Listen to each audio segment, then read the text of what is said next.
निश्चित. प्रकाश तुर्तास धन्यवाद आपण दिलेल्या सविस्तर माहितीसाठी. येवल्यातून बातमी आहे. येवल्याच्या रेल्वे पुलाखालील बोगद्यात पाणी साचलंय. विद्यार्थी आणि शेतकऱ्यांचे यामुळे मोठे हाल होतात. नाशिकच्या येवला तालुक्यातील पिंपळगाव जलाल परिसरातील रेल्वे गेट क्रमांक 72 इथल्या रेल्वे पुलाखालील बोगद्यात मोठ्या प्रमाणात पाणी साचलंय. यामुळे शेतकरी, विद्यार्थी आणि स्थानिक नागरिकांना मोठा त्रास सहन करावा लागतोय. अनेक वेळा पाणी इतकं साचतं की विद्यार्थ्यांना शाळेत जाणं अशक्य होतं. शेतकऱ्यांनाही शेती कामासाठी ये जा करताना अडचणींचा सामना करावा लागतोय. येवला तालुक्यातील पिंपळगाव जलाल या ठिकाणी आलेलो आहेत. आपण बघितलं तर या ठिकाणी पिंपळगाव जलाल येथील रेल्वेचा बोगदा आहे. गेट नंबर 72चा हा बोगदा आहे. मात्र येवला तालुक्यात थोडासा पाऊस झाला तरी अक्षरशः या बोगद्यामध्ये मोठ्या प्रमाणात पाणी साचलं जातं आणि नक्कीच ये जा करणाऱ्या शेतकऱ्यांसह विद्यार्थी असो, नागरिक असो यांना मोठे हाल सहन करावे लागते. आपण बघितलं तर या मोठ्या प्रमाणात या बोगद्यात पाणी साचलेलं येथूनच आपण बघितलं तर अक्षरशः आता बघितलं तर दुचाकी धारक अक्षरशः पाण्यातून वाट काढताना दिसत आहे.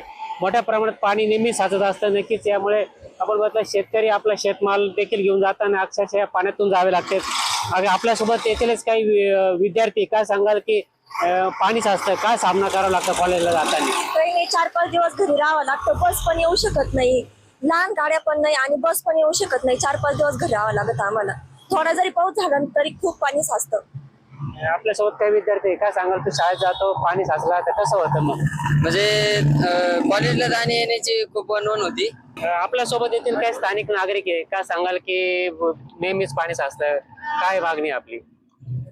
पिंपळगाव जलाल येथील गेट नंबर 72 या ठिकाणी रेल्वेने जो पूल बांधलेला आहे, तर या पुलाचं कुठलंही नियोजन नाही आणि कुठल्याही हिशोबात हा पूल बांधला आहे ते समजत नाही. कारण गेले 4 महिने शेतकऱ्यांना इतका त्रास आहे. आमच्या पिंपळगाव जलालची काही जमीन रेल्वेच्या पलीकडून असल्यामुळे पेरणीच्या दिवसात शेतकऱ्यांना शेतात जायला मार्गच नाहीये दुसरा.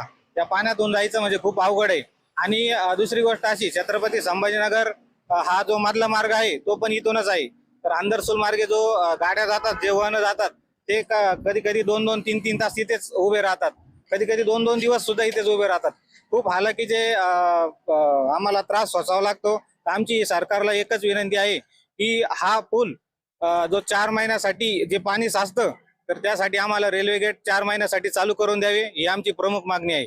नरेंद्र बाटावजे, महाराष्ट्र न्यूज, येवला, नाशिक. बातमी मुंबईतून मुसळधार